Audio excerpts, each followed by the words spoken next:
more of the entry. It just looks beautiful today. It's so windy.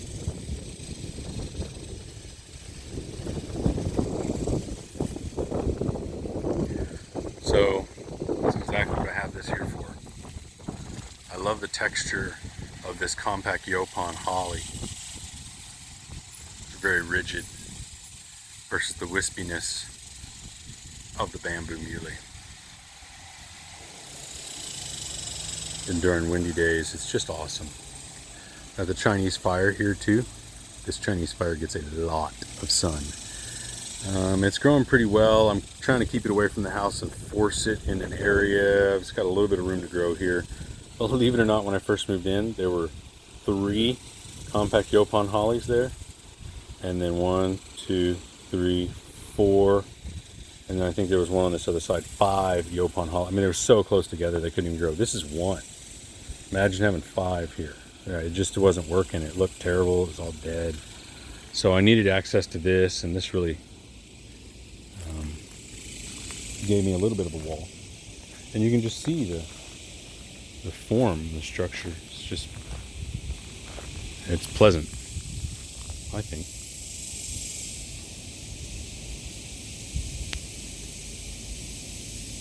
Yeah, so next we have the succulent garden over here. You know, I put this together 3 years ago. I've done nothing to it since then. I don't even cover it during storms. So this is what will last in a Texas winter. This is a southern wall, right? So it's ideal. The north is that way.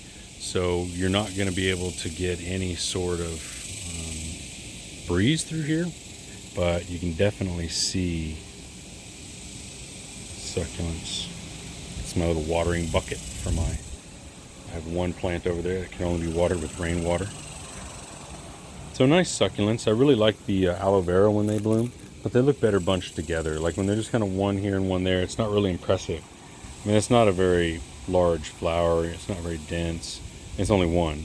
They might get 2. So I kind of like them together. You can see I've got these all bunched together. So obviously I'll pull that one out. You can see what's taken over too. Wow, is the ghost plant, this guy, ever taken over. And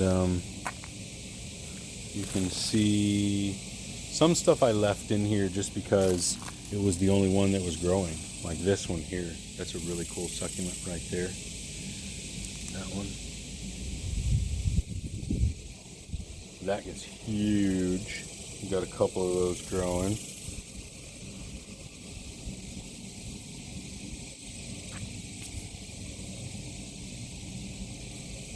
Yeah, I got some really good stuff in here. So I'm going to have to transplant this. Got some more stuff growing back there. And then another succulent garden I've got over here is more sun. These are transplants. I don't know if they'll grow or not. Hopefully they do. If they grow in the soil, they're going to be very protected from the wind and the elements right here. And this looks pretty good. I just put that together last year. You can see it's going to have some height in it. Right there. And right there. That is this one. Right there. So it's going to get some height, for sure.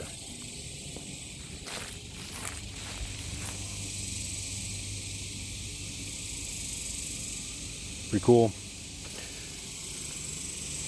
That's the front entryway. Well, no, I guess it's not. You got the ferns too. Button fern, river fern, I forget fern. It's a wuss fern. I don't even like it, but it came back, so I'm letting it grow one more year. I don't even like that fern. It's so too wet, it dies. If it's too dry, it dies. And get off my lawn. I don't have time for that. This guy here is an asparagus fern, I think. And then this one here, I don't even remember what kind of fern this is. I noticed I didn't have it, and I needed another fern that had a different texture here. This is a foxtail fern, and the foxtail fern I bought they had it on clearance. It had one stalk sticking out when I bought it, maybe like 2. So it's doing pretty good here. and a couple Boston ferns, although this is thebomb.com. This little animal here is an animal eater. It's a pitcher plant. That one's not open yet. It's about to open. Wow, I should mount a camera out here and watch that open up. That is really cool. It's about to open. Probably any second. See, this is what they look like when they're grown. Bugs go in there, and let me tell you, if you hold up a flashlight right here, back there, if you hold up a flashlight, you will see bugs in there. It is crazy. It's like it works and stuff. Here's another one. You can see snails get in and they can't get out. See that snail? He ate right through it and ended up in the bottom there. They don't do very good at getting rid of shells. I think when snails get in there, it might like screw them up. There's another one right here. It's about to happen. There's another one over here, a pretty big one. You can see a whole bunch of small pitchers about to come out. This plant is very needy. I don't do well with needy plants, but my whole life, I've always wanted a plant that I can grow that will eat bugs. And so rainwater's right here. It's just a small amount. If I ever see anything floating in there, let's see, it just rained. See, I see a worm in there floating. I don't know if you can see it right there. Really little worm, so I'm going to dump that probably as soon as this conversation. Oh yeah, I see a whole bunch of them now. There's worms in there.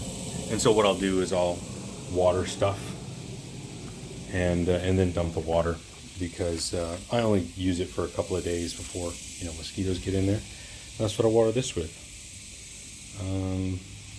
It's on the north side. This is not supposed to grow in Texas. It's a rainforest plant, and it grows in the V's of trees. And so it's on the north side of this pillar. It's a large pillar, so it almost simulates a tree. And I just put water on the leaves all the time. So there you have it. You can see it gets broken periodically. It's not in the best shape, but it's growing. All right, that's what I got. Entryway.